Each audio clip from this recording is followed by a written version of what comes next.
Tonight on Access TV, Live Live with Gotham Comedy Live. Get ready to laugh. My wife, Bonnie McFarlane. You don't have to sing my wife cockblock. With Harrison Greenbaum, Joe Matarese, John Moses, Mike Yard, and your hosts, Rich Voss and Bonnie McFarlane. Listen, they were banging me. They want that classic. He's taking ladies. From the Gotham Comedy Club in New York City, live, all happening right now. Ladies and gentlemen, your host, Rich Voss and Bonnie McFarlane. Welcome to Gotham Comedy Live, everybody. Thanks for coming out.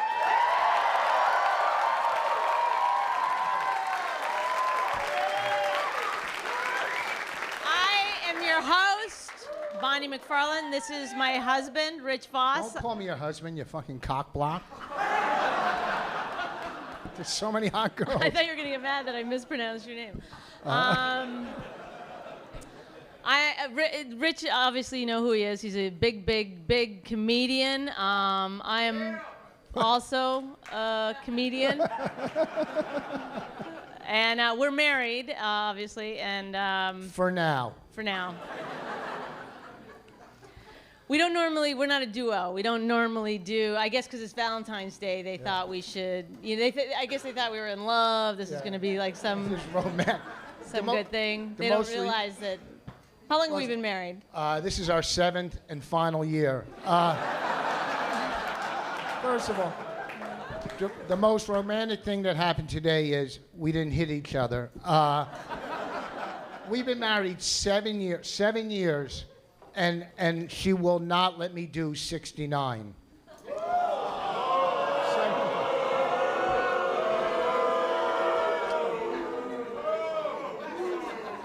I feel like it's like a working vacation, no, I'm against it.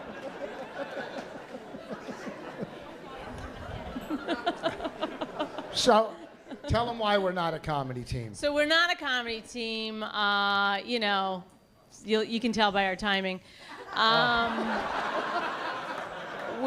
Because a great comedy team needs a straight man, and we don't have one.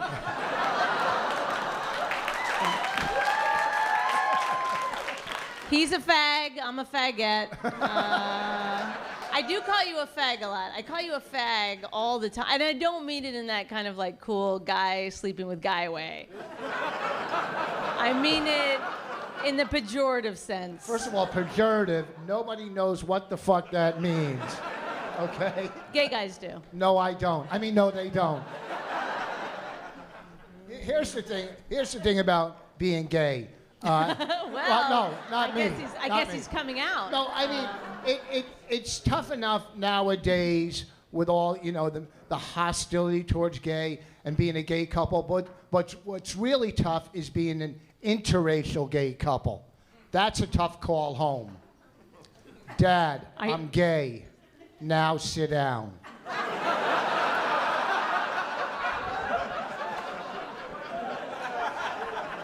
I feel like you should say that must be a tough call home because it really sounds like, are you in a gay interracial relationship right now? No. It feels like you're speaking from experience. No. First of all, gay people love Valentine's Day. I don't know if that's true. But if they do, I think I could start like a Valentine's Day like greeting card kind of thing. And I wrote a couple of greeting cards for gay guys. Number 1 for Valentine's Day. You might be a bottom, but to me you're the tops. Be mine. There's another one. Heaven's probably overrated. Get over here. They gotta live in the moment, because they're not going upstairs. I like that one. That's what I think. Were you in Lord of the Rings? Here's my third. Number 3. Happy Valentine's Day. You are the love of my life. Whenever we're together, I dread going home to my wife. How many times have I said that? Here's what gay guys. Great guys. Do you see what's Listen to happening? me. I fucked up one joke. Big deal. First of all, calm You down. fucked up my life. I offered her $25,000 to leave. I said, here's $25,000. Get the fuck out. She said no. So here's your tip. Never make your final offer first, okay? I should have said, here's $15. Get the fuck out. Anyhow, here's what gay guys and straight guys have in common. It all breaks down to in life is, how can I get my dick sucked? How can I get my... Say, thank you, sir. An honest man. How... All right, guys. Step one, don't get married. Okay. Well, guys have important things in life. You have family, health, career. But how can I get my dick sucked? Squashes everything, okay? A straight guy will get his dick sucked by a girl with one eye, then tell his friends that bitch was focused, okay? Listen to me. Okay? So, listen, I'm telling you. You wake up every day. How can I get my dick sucked? You go to high school. Oh, I get my dick sucked. That doesn't happen. You go to college. Now there's 8 years down the drain. Okay? You get married. You listen to this for 24 hours a day. Say, when is this bitch ever gonna suck my dick? You know what I mean? You're sound asleep, and she wakes you and says, go turn the heat up. Or what you want to say is, why don't you go fuck yourself? But you're thinking, maybe tomorrow she'll suck my dick, right? So you run down, turn the heat up, come upstairs and thank her. You know, I was sleeping cold, okay? So listen to me. This is a straight guy will go through a song and dance to get his dick sucked. This is all a gay guy has to do to get his dick sucked. All he has to do is go to a rest area, see another gay guy, and go like this.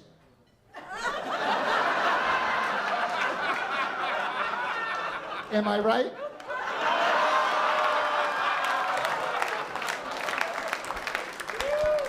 I like how you deflected with that guy. Am I right? Well, if he's not gay, look at him. He's with a beautiful woman. He's taken, ladies. Well, I was thinking, you know, about a Valentine's Day that I had before I was with you. It was not, believe it or not, it was worse than the Valentine's Day I have with you. 2 weeks before Valentine's Day on this particular, with this guy that I was dating, my cat had to be put to sleep. That's not the funny part. My cat, no, it's super sad. My cat had a neurological disorder, and I had to have my cat put to sleep. And you know, it was very, very sad. And 2 weeks later, on Valentine's Day, I said to my boyfriend, I said, why didn't you get me a present? He said, I had your cat put to sleep. That was my gift. Well, I was like, what are you going to get me for Christmas? My leg amputated? And you still stayed with him for like another year, right? After that? You stayed with him. Here's the deal. You know why she stayed? Here's the deal why you stay with him. Listen to me, guys. You think, hey, you look at that girl and you think, wait, she's too hot for me. She's going to leave me, all right? She is. Your girl is not going to leave. I don't give a fuck if she's a supermodel. Listen to me. Listen to me, guy. Your girl's not going to leave you. All you have to do is find her weakness, her insecurity, and you swoop in and take advantage of it. Listen to me. Say you're with a girl and she thinks her hand is just a little too big. You have to make her believe, bitch, you got the biggest hand on the planet, okay? You're lucky I'm fucking you with that big ass frying pan hand. Nobody else is gonna fuck you with that hand, but I love you for who you are. Although you did deceive me when I first met you and you waved with your good hand.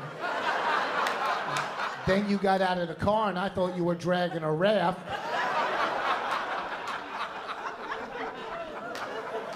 My wife is perfect. I'm not gonna lie. I love this girl to death. She is perfect. Now, I know something's coming. Although- I know. Although she does have a flat ass. When I fuck her from behind, I feel like I'm fucking Jackie Chan's face.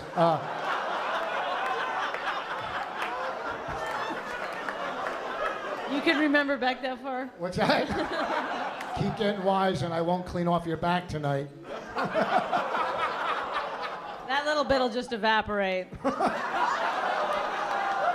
Why am I so dirty? I'm not. You're not dirty. I'm being dirty because I'm trying. You're super dirty, and then I feel like like in my real life, I'm not dirty at all. I'm actually kind of a prude. I didn't even get teabagged till I was in college. That's a true story. It's embarrassing. I was a late bloomer. Can we switch? I'll trade right now. I'll trade for that hot Asian girl. I will trade too. Yeah. You get her to walk around in a robe throwing firecrackers like Boogie Nights. That pussy's got to taste sweet and sour, huh?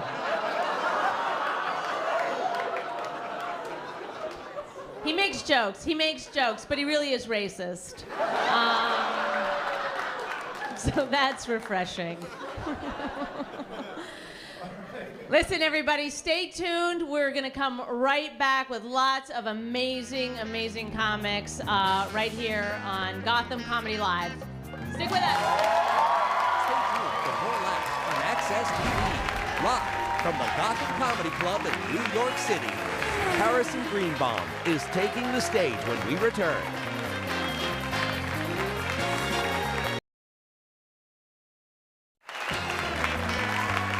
Welcome back to the Access TV presentation of Gotham Comedy Live.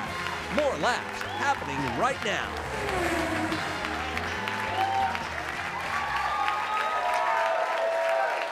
Welcome back to Gotham Comedy Live. Our first comedian was on Comedy Central's Comics to Watch. He's also the recipient of the Andy Kaufman Award. Please welcome the very, very hilarious Harrison Greenbaum.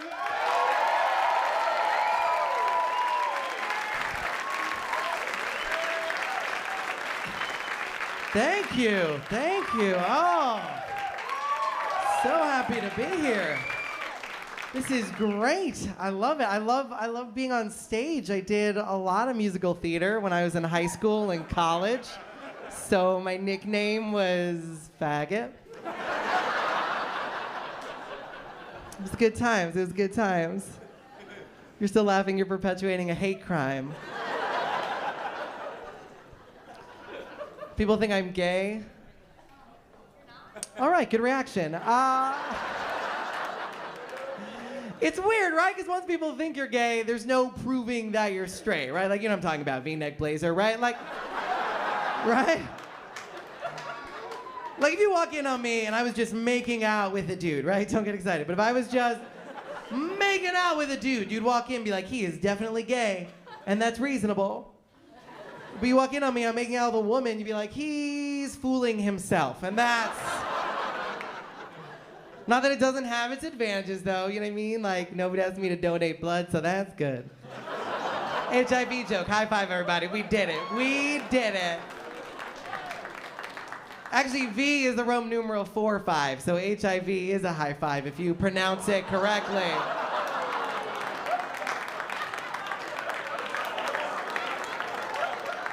It's an ancient languages joke, everybody. This comedy train is going express. Let's all get on board.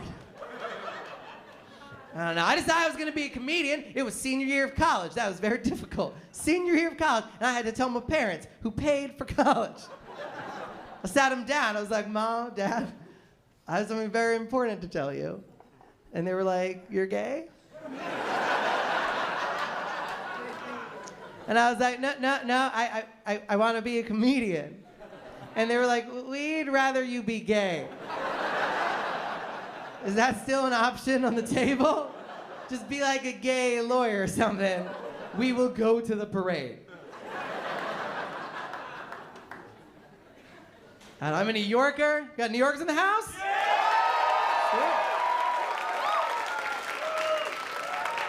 I actually got into an argument on the subway, and the guy quoted the Bible at me. That is not fair.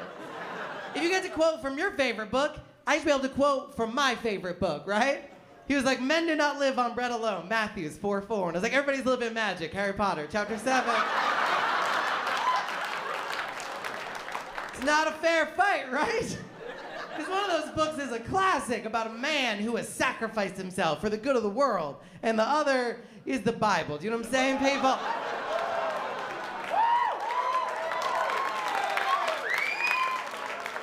I'm glad you guys are laughing. You know that joke the other night? This one was like, the Bible is true. It's like, really? It doesn't have a bibliography. Real books have references. So make some real books. Actually, the word Bible and bibliography have the same Latin root. Did you know that? The word Bible is from biblia. Do you know what the word Bible means in English? It means book. That's some cocky shit. God's just writing stuff down. He's just like, what are you going to call that book? He's like, book? Jesus Christ. That's the sequel. It's an arrogant maneuver, right? Could you imagine you're working on a movie? You're like, what are you going to call that movie? You're like, movie? What are you going to call a sequel? Movie 2? No, new movie. Bible's a weird book, right? Like my friend reads it religiously, which is really the only way to read it. And he's always quoting from it, you know? He's always like, God doesn't want you to masturbate. Like, really? 'Cause last time I checked, he gave me 2 hands, a joystick, in a game I always win.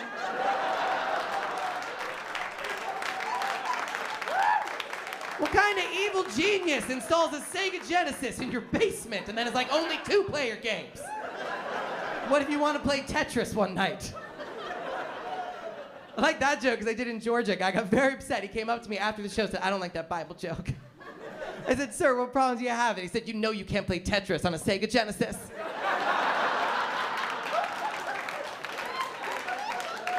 Touche, touche.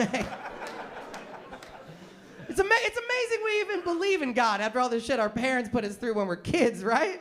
Like you're 5 or 6 years old, you go up to your dad, you're like, hey, Dad, are you Santa? He's like, yeah, it's me. It's me. Like, if you're not like also the Easter Bunny, no, it's also me. But you're not like also the Tooth Fairy. He's like, are you retarded? It's always me. We wear the costumes, imaginary characters, just to teach you lessons. Then you're like, oh, are you God? No, that one's real. That's the real one? That's the one you want me to believe in? That's the only one of those 4 that doesn't leave direct evidence of his existence on a yearly basis. Santa's leaving you presents, the Easter Bunny's hiding eggs, the Tooth Fairy's leaving you money. What does God do for you when you're 5 or 6 years old? He takes away Grandpa. That's all he does.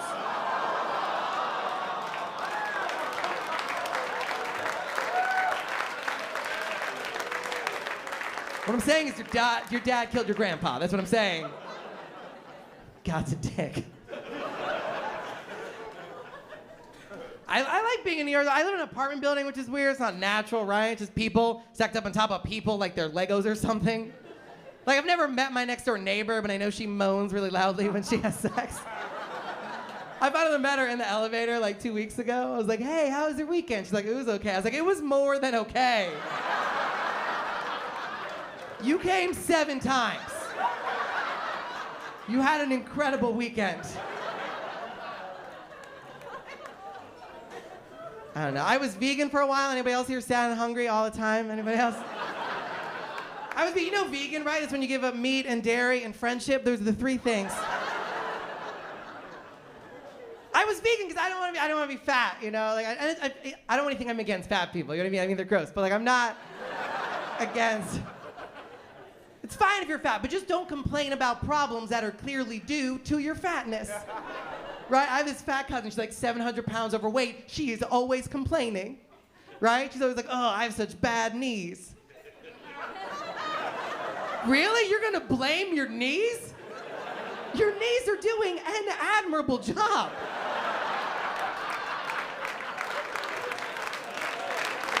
Yeah.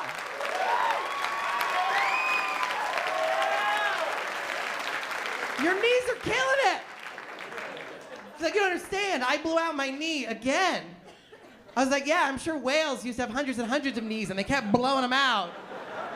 And God was like, go in the ocean. You're ruining all of it. This experiment is over. All right, well, this is over too. You guys have been great. Thanks so much, everybody.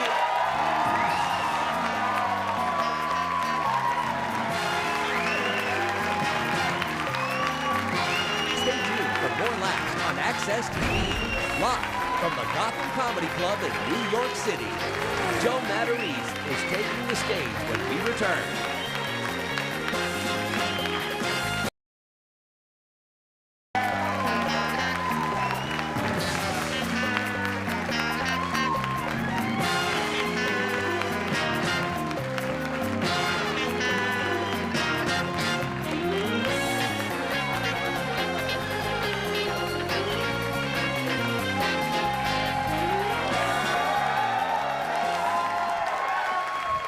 Are you guys having a good time? Are you ready for our next act?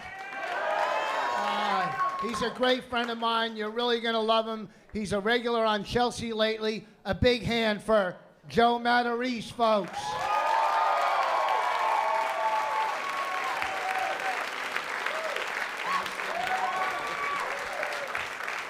Rich Voss, everybody. Why not? Why not? How are you? How are you? This is live and shit. This is cool, huh? You guys are drunk. I'm just a little buzzed. I'm good. I'm good. I'm like old guy buzz, though, man. You guys all look young. This is fucking depressing. Anyone over 40? Yeah, that's my section right there. Look at this dude. He looks like it's happy it's cold out. You're one of those dudes, right? You're like, what are you, like 20? 22? 31? You look unbelievable, dude. You should be a male model, seriously. I am old as shit, dude. You look like you're like, I want to put my gloves on. It's so chilly. Yay! You know? Fucking old, man. This is when you know you're old. When you go to an empty bar and you go, I love this place.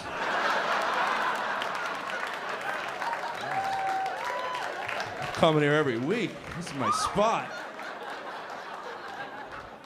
I'm 45, man. This is the beginning of old. It really is.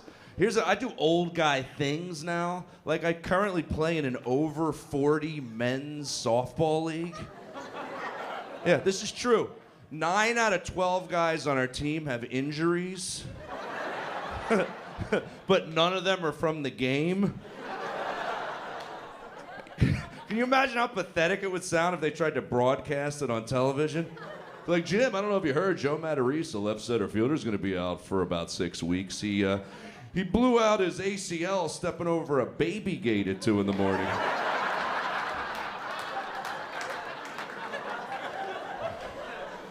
Pete Stromsky, the first baseman, is going to be out for a long time. I think about 11 weeks. He tore his ACL trying to put a Pottery Barn desk up into his 3rd-story attic.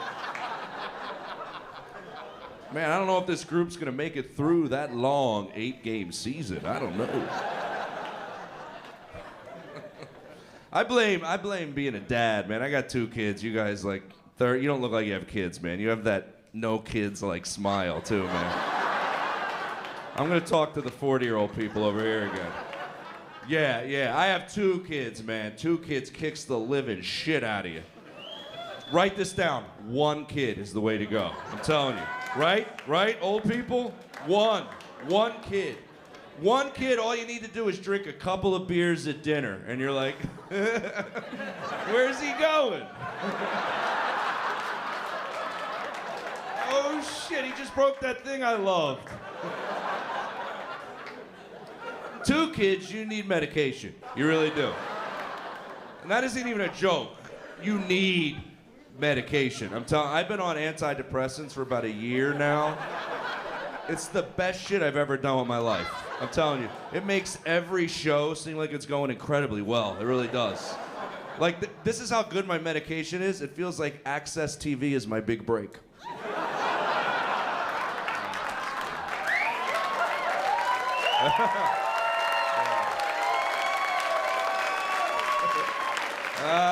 You can't cut that shit out. All right.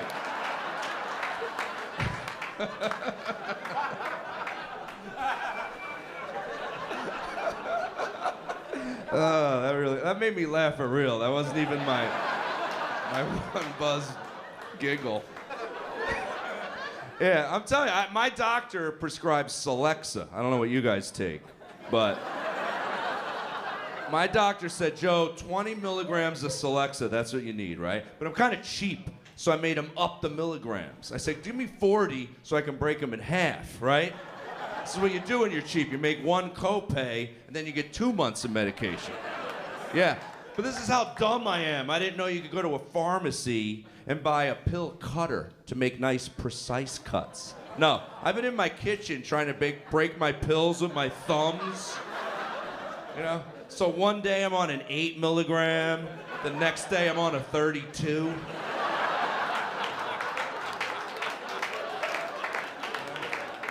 Got ones and twos rolling around on the kitchen floor. My oldest kid's 5, he's picking those up, you know?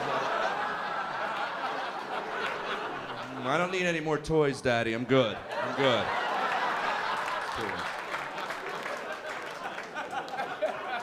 And it scares me because I'm seeing a little bit of me in my son, but not my good qualities, just my shitty, anxious qualities.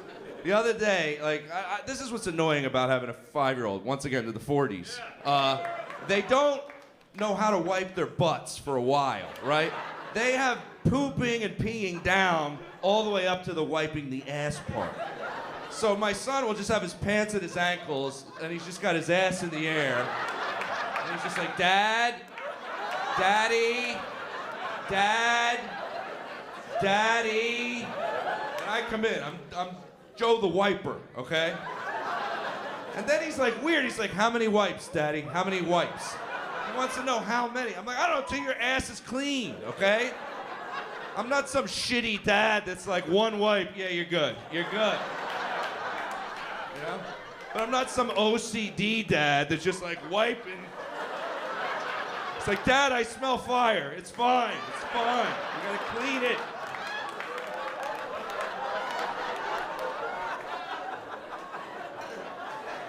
So, this is a true story. About a week ago, my son's standing in front of the toilet. This is when I saw me in my son. I'm like, what's going on? He's like, I don't want to go to the bathroom, Daddy. Why? I'm afraid something might come out of the water and get me. I pulled him aside. I'm like, you trust me. I'm your dad, right? He's like, yes, Daddy, I trust you. I go, never in the history of the toilet has anything ever came out of the water to get somebody. Never. He waits about 5 seconds. He looks at me and goes, but what if it happens to me? Kid, right? I go, it's not gonna happen to you because it's impossible. He waits another 5 seconds and he goes, how's it impossible? There's a hole in the bottom of the toilet. Cut to, now I'm afraid to take a shit too. My wife's like, you guys gotta go. I'm like, I'm not doing it, man. There's a hole down there and you don't know what's coming out. And my dad has anxiety too. It's like it's gone through the whole family, right? But my dad never told me about his anxiety because my dad's 70. Old people didn't grow up in the time of letting their kids know about their quirks and dysfunctions, right? That's bullshit. That's not the way to raise kids. Like I said, I have a 5-year-old and I have an 11-month-old daughter, okay? I let them both know every day. I do. In the morning, right, before school, I'm like, listen, your dad's got mental problems. There's a good chance you might have some mental problems. Right? I'll be driving my 5-year-old to kindergarten. I'm like, hey, just wanted to let you know you might feel the walls closing in at some point today.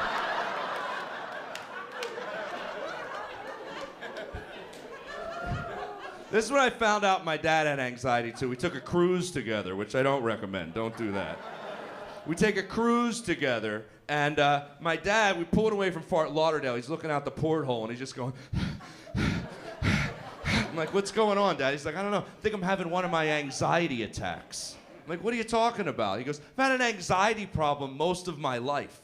I'm like, oh, thanks for telling me now. I thought it was a freak of nature for 40 years. I go, Dad, why would you not tell me about your anxiety problem? This is what he says. He goes, I thought it might have skipped a generation. I go, this isn't fucking Teen Wolf. I'm Joe Matarese. You guys are awesome. Thanks so much.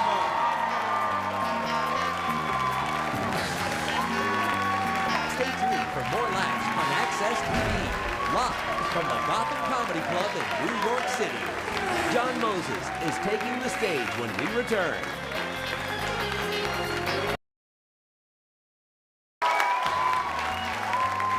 Welcome back to the Access TV presentation of Gotham Comedy Live. More laughs happening right now.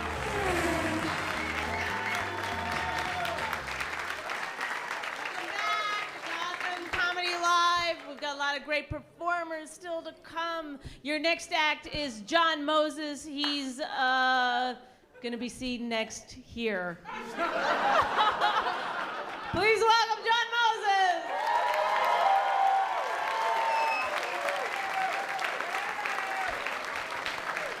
Keep it going for Bonnie McFarland, everybody. Isn't she a peach? I wouldn't mind taking a run at her if her and Rich Voss get divorced, right? All right. I'm a little sick. I'm a little sick, guys. I was standing on a subway platform, and a Chinese guy was standing this close to my face and coughed the superflu into my throat and eyes, so... It's one of the charms of New York. And he just gives me that glazed over, I don't speak English look. Yeah, I bet you were speaking English when they were packing out the garden for Jeremy Lin, right?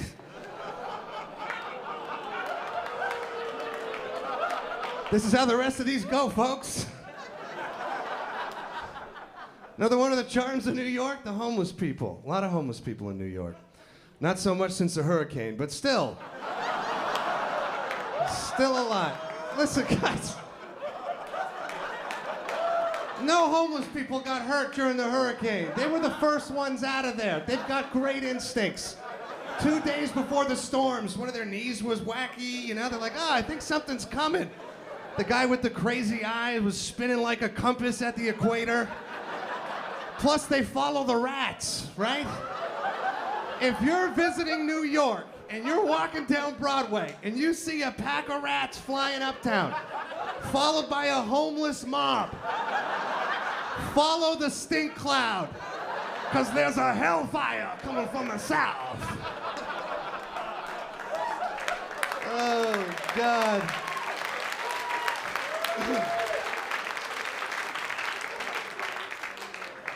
A lot of homeless people in New York. I don't mind the homeless people. It's the people that aren't homeless that come up to me and ask me for money that get on my nerves.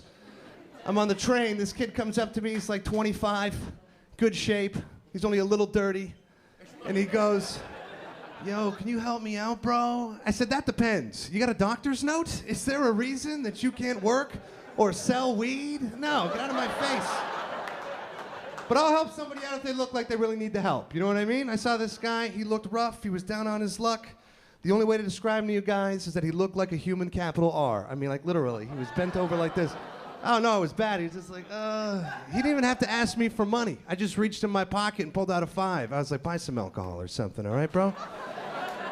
He looked so bad, I questioned my belief in God. I was like, why would you do this to this poor bastard? It made me think of that poem, Footprints. You know, there's 2 sets of footprints in the sand.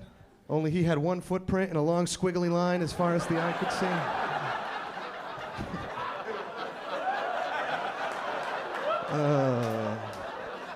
Everybody's kids are getting bullied. It's an epidemic right now. We gotta save the kids from getting bullied. America's really turned into a country of weepy vaginas, folks. Can we stop picking on the kids? Can we stop picking on them? Bullying is an important part of the fabric that keeps America together. One of the things that makes this country great, the Army, chocked filled with bullies, by the way. You take bullies out of the Army, you know what you got? Sweden. Nobody gives a shit about Sweden at the UN. They're not like, nobody's asking, hey, Sweden, should we invade Iran? No, nobody gives a shit. NFL Sunday, filled with bullies. You take bullies out of football, you know what you got? Soccer. Is that what you want to become? A country full of soccer-playing European pansies?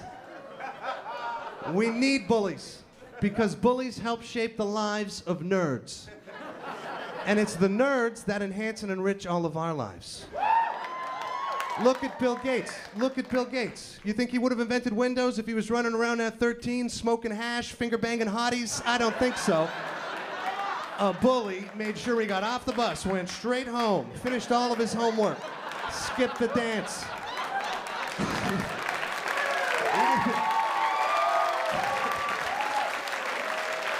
Besides, you keep your kids from getting bullied, you are keeping them from one of the greatest joys of life. Watching that bully grow up to be a failure. I had a kid who used to pick on me when I was young. His name was Shane Hughes. Shane tortured me. Last time I saw Shane was about 6 months ago. He was sleeping at a bus stop, getting pissed on. By me, I was pissing on Shane, guys. Do you see how this story's come full circle? This could have been a tragedy. Went to a lot of weddings last year.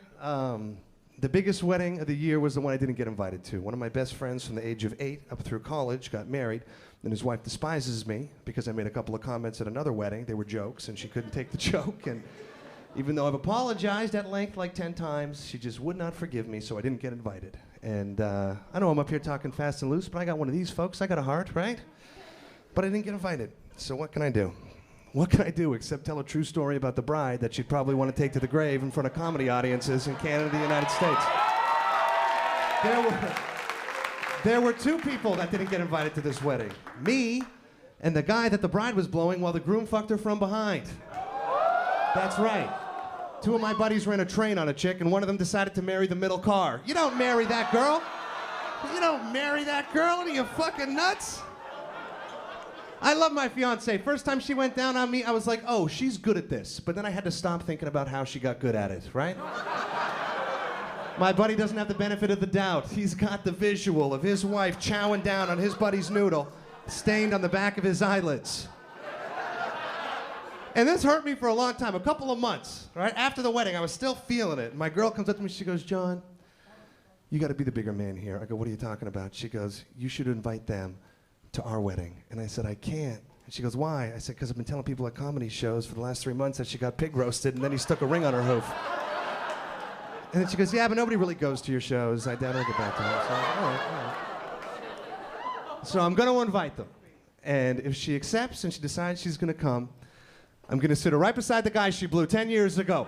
What do you know? The old game's back together again. Better yet, maybe your mother-in-law's watching tonight. My name's John Moses. Thanks a lot.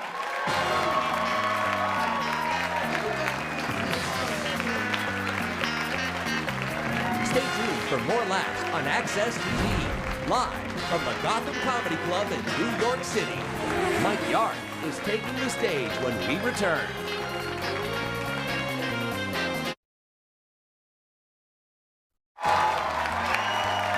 Welcome back to the Access TV presentation of Gotham Comedy Live. More laughs happening right now. Welcome back, folks. Welcome back. Are you ready for your headline act, huh? I couldn't think of a better way to close this show than have this guy. He's been on Bad Boys of Comedy on HBO, one of my favorites. A big hand for Mike Yard.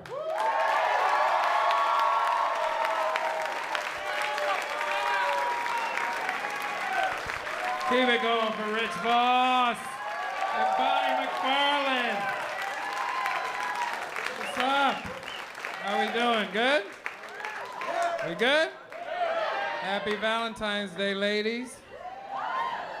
I say ladies because Valentine's Day don't got shit to do with men. That is not our holiday, is it, fellas? Just look at the commercials on TV. Every fucking thing is for women, right? Did he go to Jared? Fuck Jared, yo. If I ever meet Jared, I'm punching him in his throat. Fuck Jared. Every commercial is for women, right? Get her a diamond heart pendant from Zales. You never see any commercials for men on Valentine's Day. Did she get a stripper? Nothing. What do we get on Valentine's Day? The same fucking vagina we had last Tuesday. That's all it is. You just dress it up. Ta-da! You'd be like, I just had that shit last week. You're re-gifting. Or fucking re-gift her. That's your problem. All that shit is for y'all. I like how y'all got the game set up, ladies. Look, tonight the guys took their ladies out. When that bill come, every dude in here gonna reach in his pocket. Not a woman in here gonna even look at the bill. They don't even know the bill is there when it's there, when it comes. Right? Women don't even pay attention to that shit, right? The bill come, they start doing miscellaneous shit, like putting on their lip gloss and shit. Thank you. And we be sitting there like, you fucking alcoholic. You just drank all my lunch money for the week. It's kind of brilliant the way I got the game set up, ladies. Because you think about it, women take no risk at the beginning of the relationship. All the risk is on men. Women, your risks come in when your heart gets involved. That's when you take a risk. But at the beginning, it's all on us. Think about it. We got to pay every time we go, right? First 800-900 dates is on us. You got to pay every single time, right? They only pay on our birthday, and that's when they get loud in the restaurant. I got it! Excuse me, his money is no good here! And we'd be like, thanks for that fucking slice of pizza. I done took you to...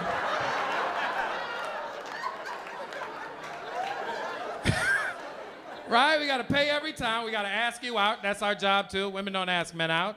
No, hell no. You can't deal with that. The possibility of a brother telling you no. Your vagina ego can't handle that.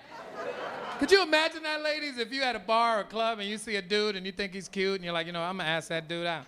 And you walk over to that guy, you took everything in you to walk over to that guy, and you're like, hey, I'm sorry, I didn't mean to interrupt you. You know, I was just sitting on the other side of the club and seemed like a nice dude.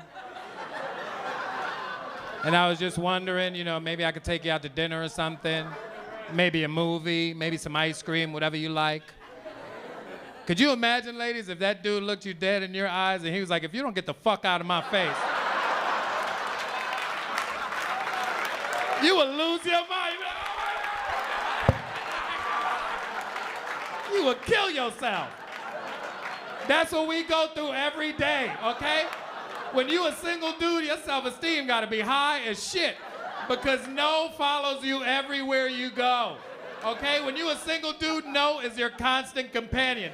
Just try to meet somebody. Hey, girl, no, all right. What's up, girl? No, okay, why are you yelling, though? There's no reason to yell. Just say no, I'm right here.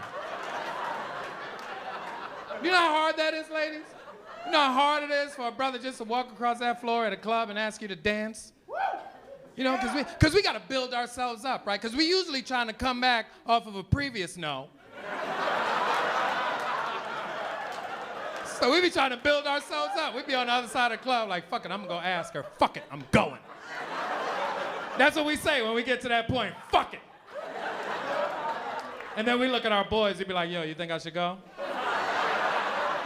And our boys be like, yeah.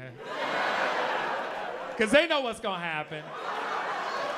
And dudes are evil, too. They'll gas it up like, yo, she been checking you out the whole fucking night. I don't know what you waited for. Then we build ourselves up and we walk over there. We usually got to go through the crowd. Excuse me, pardon me, excuse me, I'm trying to. So everybody see you going over there, right? And we usually dancing when we ask you, what's up, girl?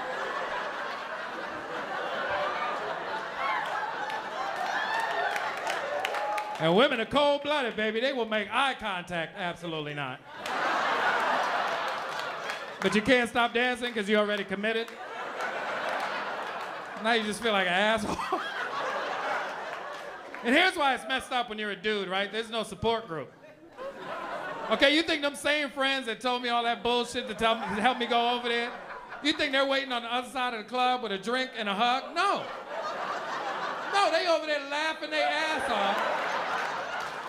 Because that's what we do to it. That's what men do to each other. You see your boy get shot down, you be like, oh, shit. Right? And you bring people into it, he don't even know. Look. That's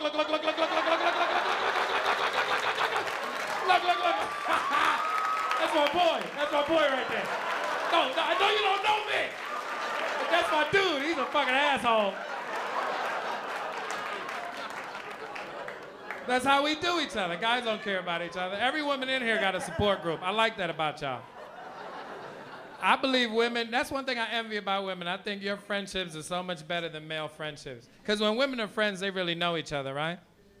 You do, because you know everything about your girlfriend, because every little thing that happens, you call her up. Girl, let me tell you what happened. She's like, get the fuck out of here! And they talk for 3 days about nothing, right?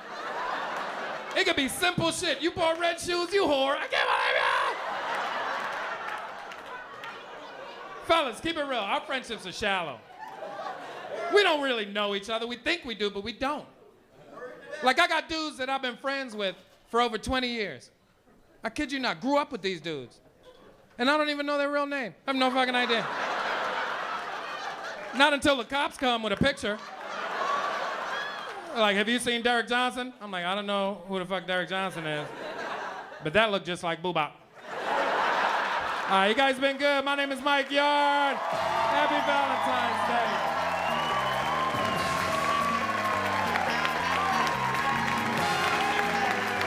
Stay tuned for more laughs on Access TV, live from the Gotham Comedy Club in New York City.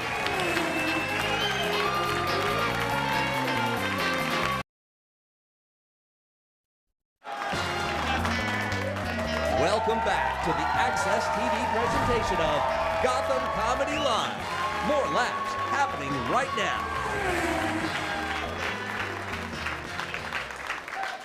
Wow. Welcome back to Gotham Comedy Live.